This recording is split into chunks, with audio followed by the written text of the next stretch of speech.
2 miles, 3 miles, something like that. There's Twin Buttes, Priest Butte, Rattlesnake Butte. Family lived in their home between the buttes, and this lady gets up in the morning, makes coffee. She stands in the kitchen window looking out over the sink toward Rattlesnake Butte, which is the one farthest west, and it's a distance of a half a mile, maybe a little bit more. And it's daylight, but just breaking day. Well, here's the mothership, just hovering, if you will, in a kind of a little natural depression up on the side hill. And the saucer-type ships are flying in and around and over the top and going around the hill and back again, going in and out of the belly of the mothership.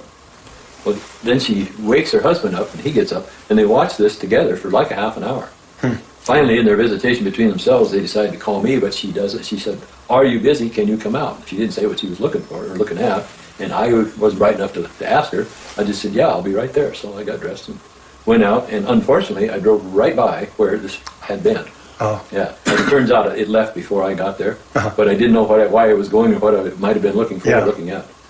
But she gave the two of them, they gave a pretty explicit description of what they saw, and they called it a cigar-shaped mothership because of the entry and exits of the little guys into the bottom of it. And she said it went out of sight by going west around the hill, and then just because of the hill, it was gone. Was she fairly close to it?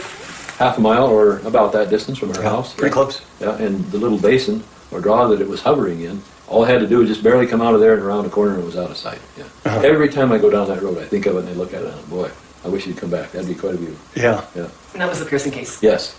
Yeah. And that one, they never had a reoccurrence. And farm people, just good, solid people. And see, first thing in the morning, that's what you woke up to. Certainly don't think anybody ever lied to me about it. Okay. I never felt that anybody was, not setting me up, but there just because they wanted some notoriety or something. It's something they saw, and I do pretty good interviews. If I'm looking at you for some reason, I've got a reason to talk, and I can do interviews. So I think I have the ability to pull that out of somebody if they're not being truthful. Right. I never ever felt that way from the people I talked to. Just good people.